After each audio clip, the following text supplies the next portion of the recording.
Qız səsindən troll. Axıra qədər baxın. Alo. Alo.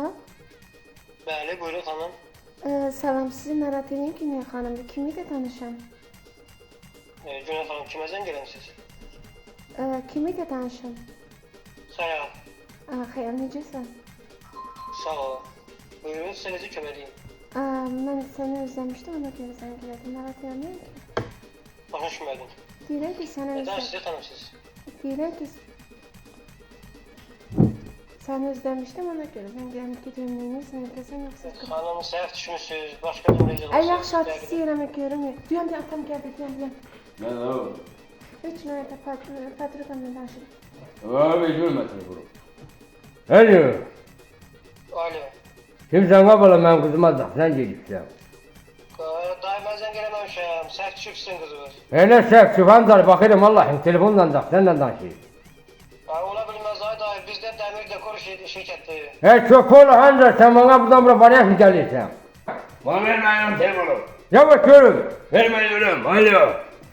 Bəli, buyurun. Salam kardeş. Aleyküm Al sen başın gelip al sen bana bazımı sen gelin aratısı. Bir de benim atıma izleysen Allah. Siz xəstəsiz, sizə məcələsiniz. Bana bak konum at ya. Ben namusumu el atırsan. Gönder konumu. Bu ne? Sağdasınız. Hayal çevirdi. Benim de gözüm alo. Özü var. Hayır özü var size koyma konum at.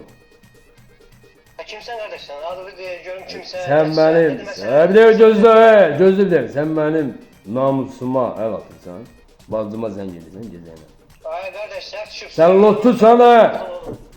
Hey. Sen beni lotsan kalsın. Mədəniyyətin... Mama bir dakika. Gözle bir dakika. Hayal oraya bak kardeş. Allah geliyor. Evet hem olmana bir görüm buraya alo.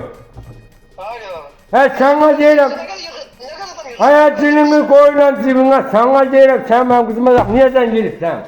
Ay kişi, sen kızınla haberin yoktu, sen bir git bak. Ay bana ver hele telefonu. Hayatını koy cebine sen de. Bana ver. Alo.